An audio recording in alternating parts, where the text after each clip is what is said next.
नमस्कार प्यारे साथियों। आज ये एक वीडियो पूरे भरपूर गुस्से में बनाई जा रही है क्योंकि मणिपुर में हिंसा थमने का नाम नहीं ले रही है। ना छोटे बच्चों को देखा जा रहा है, ना बड़े बुजुर्गों को देखा जा रहा है, ना महिला और बच्चों को देखा जा रहा है साथियों। लेकिन आज हद तो तब हो गई जब हमारे भारतीय सेना का जो जवान था, जो रिटायरमेंट ले चुके हैं, आज उस भाई को मार दिया जाता है। मेरे प्यारे साथियों, सेना पर जब हमला हुआ, एक तरफ से जो अपने आप को सेना कहती है, जो आर्मी बोलती है अपने आप को कुकी आर्मी, इस कुकी आर्मी ने हमला किया और हमारा एक जवान आज शहीद हो गया, जो कुछ दिन पहले ही रिटायरमेंट लेकर आया था। उसने भाई ने सोचा था कि अब रिटायरमेंट ले चुका हूं, अपने घर वालों की सेवा करूंगा, बच्चों की, पत्नी की, इनकी जो ख्वाहिशें हैं वो पूरी करूंगा, क्योंकि जब तक बॉर्डर पर रहा हूं तो शायद कुछ ख्वाहिशें ऐसी होंगी अपने बच्चों की मैं पूरी ना कर पाया हूं। तो अब वो रिटायरमेंट लेके अपने घर आ चुका था, अपने घर वालों के साथ बहुत अच्छे से जीवन व्यतीत कर रहा था, लेकिन उसको मार दिया जाता है। मेरे प्यारे साथियों, मैं पवन मोरल आप सभी का पीएम डिफेंस स्टडी पर स्वागत करता हूं। क्या है ये मणिपुर का मुद्दा जो आज इतने हाई लेवल पर चल रहा है? आइए समझते हैं इसको बिल्कुल सिंपल भाषा में। मणिपुर में एक नेशनल हाईवे है नंबर 202। उग्रवादियों के हमले में मारे गए 2 लोगों में से एक पूर्व सैनिक भी है और 3 लोग अलग से घायल हो गए हैं। शनिवार में दोपहर मणिपुर का एक जिला पड़ता है जिसका नाम है उखरुल जिला। इसमें नेशनल हाईवे 202 पर उग्रवादियों ने हमला किया और भारतीय सेना का एक जो रिटायरमेंट जवान है उसकी मौत हो जाती है। दोस्तों, इस इलाके में अभी तक तो यह पहचान नहीं हो पाई है कि वो हमला करने वाले कौन थे, लेकिन कुकी आर्मी के लोगों पर शक है कि शायद उन लोगों ने ही ऐसा किया होगा। मणिपुर के मुख्यमंत्री, जैसा आपको पता होगा कि मणिपुर में काफी लंबे समय, लगभग 1 साल के आसपास वहां प्रेसिडेंट रूल रहा है और अब वहां मणिपुर के सीएम बने हैं, 2 डिप्टी सीएम बने हैं, लेकिन हालात भी पहले जैसे हैं, अभी कोई हालात में बदलाव नहीं है। मणिपुर के मुख्यमंत्री ने दौरा किया और दौरा करने के बाद यह कहा था कि ये जो विवाद चल रहा है, मैं इस विवाद को सुलझाने की कोशिश करूंगा। मतलब हम लोग कोशिश करेंगे जो कुकी और नागा के बीच में विवाद चल रहा है। उखरुल में संदिग्ध आतंकवादियों में जब हमला हुआ तो 2 लोगों की मौत हो गई, जिसमें अब एक पूर्व सैनिक भी शामिल था। मणिपुर के सीएम दौरा करके गए हैं, एक ही दिन हुआ है और एक दिन बाद ये इतनी बड़ी घटना हो गई है। अब मुद्दा क्या है? फरवरी में लिटान क्षेत्र में हिंसा भड़कने के बाद से उखरुल में तांगखुल नागा और कुकी समुदायों के बीच आपस में तनावपूर्ण स्थिति बनी हुई है। इस तनाव को खत्म करने के लिए जो हमारे सीएम साहब हैं उन्होंने कहा था कि हम शायद कुछ ऐसा करेंगे कि अब ये तनाव इनके बीच में खत्म हो जाए। लेकिन दोस्तों, हमारा जो ये भाई शहीद हुआ है वो नागा बटालियन का शेर था। दोस्तों, ये नागा बटालियन वो है जब मैदान में उतरती है तो दुश्मन का दिमाग हिलने लगता है। दोस्तों, ये नागा बटालियन है, ये वो नागा शेर हैं, जब मैदान में उतरते हैं तो जमीन भी हिलने लगती है, जमीन भी थर्रा जाती है। ये वही जवान है जिनकी वजह से हम अपने आप को सुरक्षित महसूस करते हैं। ये वही जवान है जिनकी वजह से आज हम अपने आप पर गौरवान्वित महसूस करते हैं। ये वही जवान है जो अपने बीवी बच्चों को छोड़ देते हैं लेकिन आपकी सुरक्षा करना नहीं छोड़ते। ये वही जवान है जो माँ को छोड़ देते हैं लेकिन धरती माँ को नहीं छोड़ते हैं। इन वीर जवानों के लिए एक बार जय हिंद तो बनता है। ये वही नागा बटालियन के शेर है मेरे प्यारे साथियों। इनका स्लोगन सुनिए, इनका निक नेम सुनिए। इनका निक नेम होता है बच्चों, हेड हंटर, गला काट देने वाला। गला काट देंगे दुश्मन अगर आंख दिखाएगा।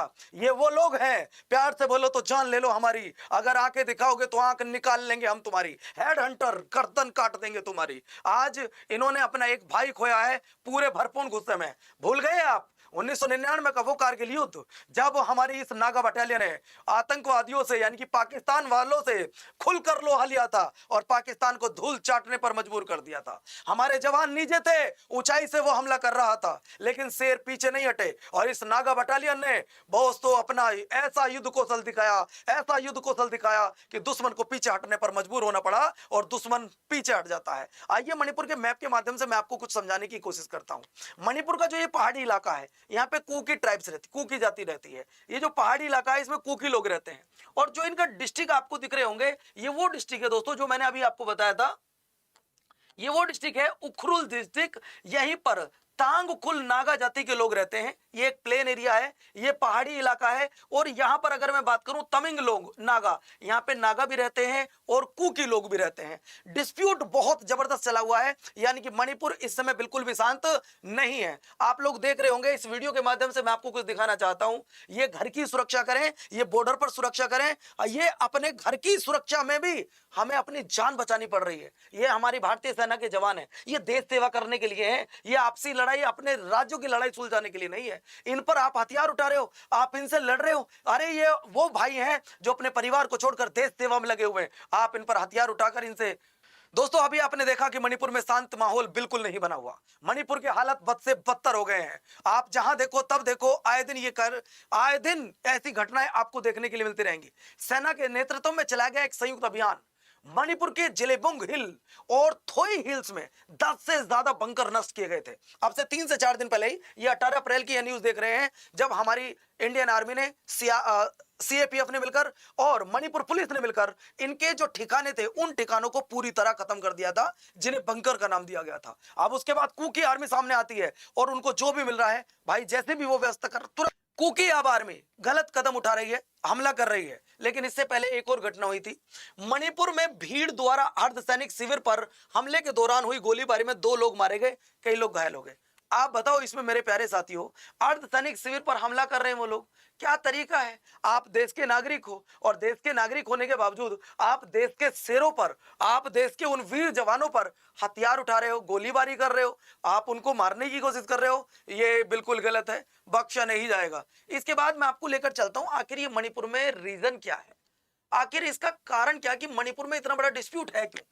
दरअसल में मामला है 14 अप्रैल का। 14 अप्रैल 2023 को मणिपुर हाईकोर्ट के द्वारा एक स्टेटमेंट दिया जाता है कि जो मैतेई आपकी जनजाति है उसको एसटी का दर्जा दिया जाएगा। ध्यान से सुनिएगा दोस्तों, 2023 को यह डिसीजन दिया जाता है कि मैती को एसटी का दर्जा दिया जाएगा। लेकिन जो दूसरा पक्ष है वो मई में विरोध करना शुरू कर देता है, आउटब्रेक ऑफ वायलेंस, यानी कि कब? मई 2023 में। मई 2023 में अब ये लोग विरोध करना शुरू कर देते हैं कि आपने इनको एसटी का दर्जा क्यों दिया है। अब यहां कौन है? ये मैती लोग तो करेंगे नहीं, कुकी लोग हैं, वो इस चीज का विरोध कर रहे हैं। लंबे समय तक ये चलता रहा। फरवरी 2025 में, मतलब 23 से लेके 25 तक, यहां मणिपुर के सीएम कौन थे? एन बीरेन सिंह। एन बीरेन सिंह ने 20 महीने तक लगातार वायलेंस को रोकने की कोशिश की। जब आखिर में वो लोग थक गए तो उन्होंने अपने पद से इस्तीफा दे दिया। और ये बात है 9 फरवरी 2025 को, यानी कि 9 फरवरी 2025 को उन्होंने अपने पद से इस्तीफा दे दिया। और मणिपुर में प्रेसिडेंट रूल लगता है। प्रेसिडेंट रूल जब भी किसी राज्य में लगता है तो वो आर्टिकल नंबर 356 के अनुसार लगता है। प्रेसिडेंट रूल लगा। प्रेसिडेंट रूल लगने के बावजूद अब 1 साल तक लगभग प्रेसिडेंट रूल लगा रहा। 13 फरवरी 2026 को अब मणिपुर में इसको खत्म किया जाता है, प्रेसिडेंट रूल को। और यहां पर एक नई सरकार चुनकर आती है जिसमें 2 डिप्टी सीएम बनते हैं, एक सीएम साहब बनते हैं। सीएम साहब का नाम है युमनाम खेमचंद सिंह जी, ये सीएम बनते हैं। लेकिन हालात बद से बदतर है आज भी मणिपुर की। अब से 3 दिन पहले मणिपुर के सीएम जहां जाते हैं और वो इस बात को कहते हैं कि अब ये जो डिस्प्यूट चल रहा है शायद मैं इसको खत्म करने की कोशिश करूंगा, कुछ ऐसा प्लान बनाऊंगा या कोई कमेटी बनाऊंगा। लेकिन वहीं पर कुछ समय बाद हमारे एक भाई को मार दिया जाता है। लेकिन उस भाई को जिसने देश सेवा में 15 से 20 साल अपने घर वालों को छोड़कर देश सेवा की है, और जब घर आता है तो मिलती क्या है? मौत। मिलता क्या है? परिवार का बिछड़ाव। मिलता क्या है? परिवार को छोड़कर चले जाना। सोचो अगर उस समय उनके बच्चों की स्थिति, मतलब छोटे बच्चे हैं, वो परिवार अब कैसे रहेगा? वो परिवार में छोटे बच्चे वो कैसे रहेंगे? माँ कैसे रहेगी? पत्नी कैसे रहेगी? बच्चे कैसे रहेंगे? कभी ये बात भी सोचा करो। नेक्स्ट पॉइंट, अब ये विरोध इतना हो गया दोस्तों कि अब महिलाएं भी बढ़ चढ़कर इसमें हिस्सा ले रही हैं। महिला, जब छोटे बच्चों को नहीं देखा जा रहा है, अभी आपने देखा 3 दिन पहले कुकी लोगों ने, एक मां अपने दोनों बच्चों के साथ सो रही थी, दोनों बच्चों को मार दिया जाता है। बच्चों को नहीं पता है कि कौन आतंकवादी है, कौन अपना है, कौन पराया है, वो 2 बच्चों को मार दिया जाता है। अब विरोध ये पूरा होने लगता है, मतलब माताएं बहनें भी अब रोड पर उतर रही हैं और मणिपुर में विरोध कर रही हैं। मणिपुर की हालत इस समय बहुत ज्यादा खराब है। अब मणिपुर के लोग एक डिमांड कर रहे हैं, जो महिलाएं हैं वो डिमांड कर रही हैं कि आप एक काम कीजिए। भारत सरकार से डिमांड कर रही है, मणिपुर सरकार से बोल रही है, खैर ये तो मांग भारत सरकार से ही हो सकती है कि आप यहां से सीआरपीएफ को हटाओ। सीआरपीएफ को हटाने के लिए वो इसलिए डिमांड भी कर रही है कि हम पर जब लगातार ये कुकी लोग हमला कर रहे हैं और हमारी सीआरपीएफ कुछ नहीं कर रही है, तो इससे अच्छा तो ये कि सीआरपीएफ को हटा लो, या तो फिर हम मर ही जाएं, हम राज्य ही छोड़ देते हैं, या तो आप हमें मरवा ही दो, या फिर एक काम करो यहाँ सीआरपीएफ को हटाओ और इंडियन आर्मी को लगाओ। कहते हैं कि जहां इंडियन आर्मी खड़ी होती है, दूर से आने वाला पहले 500 मीटर सोचता है कि सामने एक शेर खड़ा है, उधर जाऊं या ना जाऊं। यानी कि ये मणिपुर में इस समय जो माताएं बहनें रोड से पर निकली है, उनकी एक डिमांड है कि सीआरपीएफ को यहां से हटाओ। लेकिन सीआरपीएफ के कैंप पर भी लगातार हमले होते रहे। मैंने अभी आपको बताया थोड़ी देर पहले कि ये मणिपुर की महिलाएं जो मैंने आपको बताया कि घर से बाहर निकल चुकी है। चलो इसके बाद नेक्स्ट, अब ये लोग डिमांड क्या कर रहे हैं? अगर मैं डिमांड की बात करता हूं तो डिमांड क्या है इनकी? डिमांड देख लीजिएगा आप, इंप्लीमेंट एनआरसी बिफोर सेंसस। वो लोग ये कह रहे हैं कि जब सेंसस, आप सभी को जानकारी है, वैसे तो स्टार्ट हो चुकी है, लेकिन हमारे 2027 में जो जनगणना स्टार्ट होगी, उन्होंने कहा कि सेंसस से पहले ये चेक कराओ कि इसमें कौन भारतीय है या कौन भारतीय नहीं है। ये उन लोगों की डिमांड है और मैं इसके बिल्कुल पक्ष में हूं। ये होना चाहिए। जो हमारे देश का नागरिक नहीं है उसे देश से तुरंत निकाल देना चाहिए, जो हमारे देश का नागरिक नहीं है। लेकिन दूसरी जो सबसे बड़ी बात है उसको समझिएगा, फ्री मूवमेंट मतलब चलने की आजादी, हर किसी को घूमने की आजादी on national highway, not only for VIP.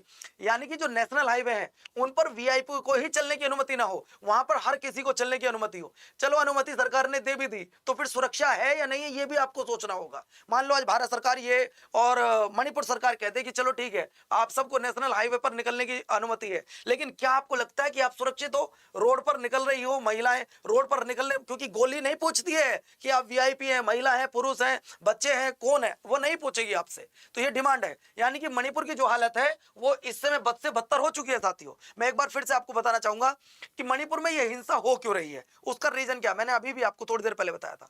14 अप्रैल 2023 को मणिपुर की कोर्ट के द्वारा एक फैसला दिया जाता है कि जो मैती लोग हैं उन्हें एसटी का दर्जा दिया जाता है। लेकिन दोस्तों अगले ही महीने मई 2023 में जो आउटब्रेक ऑफ वायलेंस, यानी कि जो दूसरी जनजाति है, मतलब कौन, जो कुकी, वो लोग विरोध करते हैं कि आपने इनका एसटी का दर्जा क्यों दिया। पूरे मणिपुर में हिंसा हो जाती है और लगातार 20 महीने तक मणिपुर के सीएम बीरेन सिंह इस बात को रोकने की कोशिश करते हैं कि यार रुक जाए, लेकिन नहीं रुकती है। वो भी इतने परेशान हो जाते हैं कि दोस्तों वो भी इतने परेशान हो जाते हैं कि अपने पद से रिजाइन कर देते हैं। भारत सरकार आर्टिकल 356 के अनुसार मणिपुर में प्रेसिडेंट रूल लगा देती है। लगभग 1 साल तक प्रेसिडेंट रूल लगा रहता है। अब हुआ क्या, 13 फरवरी 2026 को वहां प्रेसिडेंट रूल खत्म किया जाता है और मणिपुर में चुनाव होते हैं। चुनाव होने के बाद युमनाम खेमचंद जी को वहां का सीएम बनाया जाता है और 2 डिप्टी सीएम बनते हैं। लेकिन हालत आज भी बद से बदतर है। दोस्तों आपसे सिर्फ एक ही बात कहना चाहूंगा कि जो भाई हमें छोड़कर गया है, इस